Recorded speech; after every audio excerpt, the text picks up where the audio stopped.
بسم اللہ الرحمن الرحیم۔ السلام علیکم۔ ایک بزرگ گزرے ہیں، شاہ بقی الدین ابن مخلد فرماتے ہیں، میری عمر 19 سال تھی۔ میں نشا پور میں پڑھا کرتا تھا۔ میرے اندر علم کا بڑا ذوق تھا۔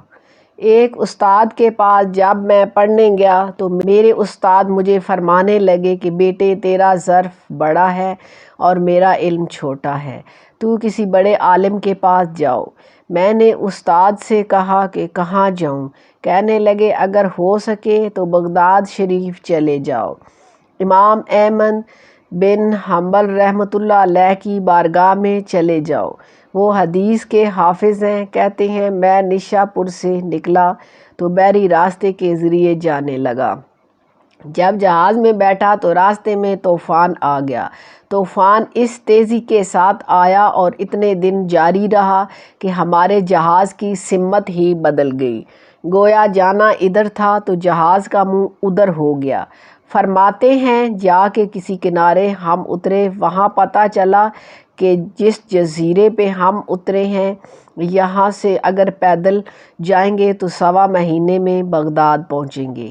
میں وہاں سے پتے کھاتا ہوا چلا، 1.25 مہینہ لگا، میں بغداد شریف پہنچا، اور جب پوری جدوجہد کر کے وہاں پہنچ گیا پتہ چلا کہ امام احمد بن حنبل رحمۃ اللہ علیہ کا تو مدرسہ ہی بند ہو گیا ہے، ان کا جمعہ پڑھنے پر پابندی لگ گئی ہے، وقت کا بادشاہ ناراض ہو گیا ہے۔ میں امام صاحب کو تلاش کرنے لگا تو مجھے پتہ چلا کہ امام صاحب کو نظر بند کر دیا گیا ہے۔ میں نے وہاں پہنچ کر لوگوں سے کہا تم قریب نہ جانا، بس مجھے بتا دینا کہ امام صاحب کا گھر کہاں ہے۔ تو ایک شخص نے مجھے کہا کہ میں انگلی کا اشارہ نہیں کروں گا، آنکھ کا اشارہ کروں گا، کیونکہ حالات بڑے خراب ہیں۔ اس نے آنکھ کے اشارے سے بتایا وہ سامنے گھر امام صاحب کا ہے۔ میں واپس آ گیا، ساری رات سوچتا رہا کہ امام صاحب کے گھر کیسے جانا ہے۔ پھر مجھے ایک تجویز سمجھ میں آئی۔ صبح جب میں اٹھا تو میں نے سر سے پگڑی اتاری، اپنے بالوں میں ہاتھ ڈال کر بال بکھیر دیے، پھر میں نے اپنی قمیض کو تھوڑا سا ایک جگہ سے پھاڑا، تھوڑا سا دوسری جگہ سے ٹخنوں کے قریب پھاڑا، اور تھوڑی سی تہمت کو بھی پھاڑا۔ ہاتھ میں نے کاسا پکڑا، پرانے کپڑے پہن کر بغداد کی گلیوں میں کبھی ادھر کبھی ادھر پھرتا رہا۔ چلتے چلتے اللہ کے نام پہ دے دو کے نعرے لگاتا ہوا میں امام صاحب کے گھر پہنچ گیا۔ وہاں سپاہی کھڑے تھے، میں نے ان سے کہا کہ اللہ کے نام پہ دے دو۔ انہوں نے میرے کاسے میں ایک ایک دینار ڈالا۔ آگے امام احمد بن حنبل رحمۃ اللہ علیہ کا دروازہ آیا تو دروازے پر کھڑے ہو کر اللہ کے نام پہ دے دو کہتے ہوئے میرا جوش ہی بدل گیا۔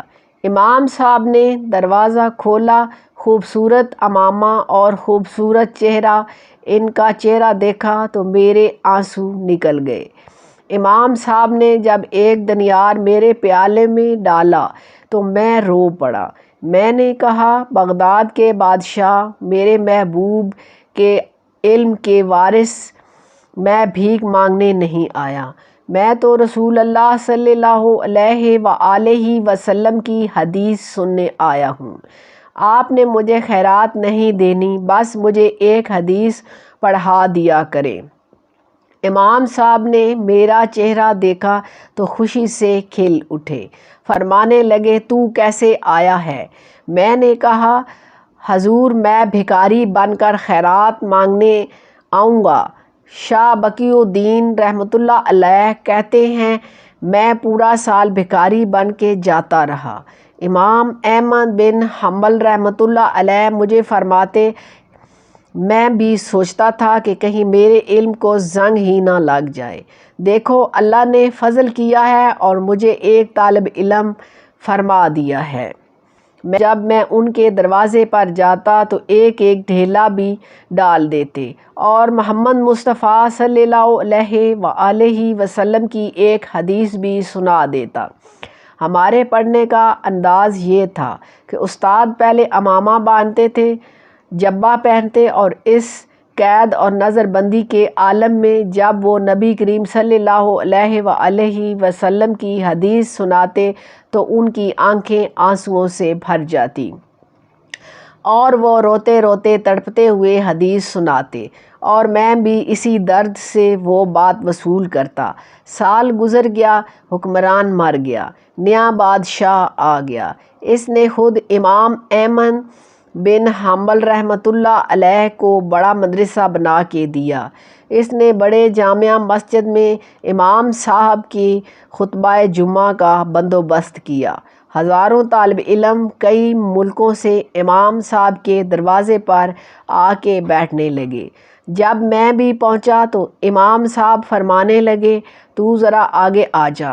میں آگے آیا تو فرمانے لگے، تمہیں بھی دیتا ہوں، تمہیں بھی پڑھاؤں گا، مرتے دم تک پڑھاؤں گا۔ پھر جو میرے اندر فیض کی خیرات تھی نا، وہ ساری تو نے حاصل کر لی۔ اللہ حافظ۔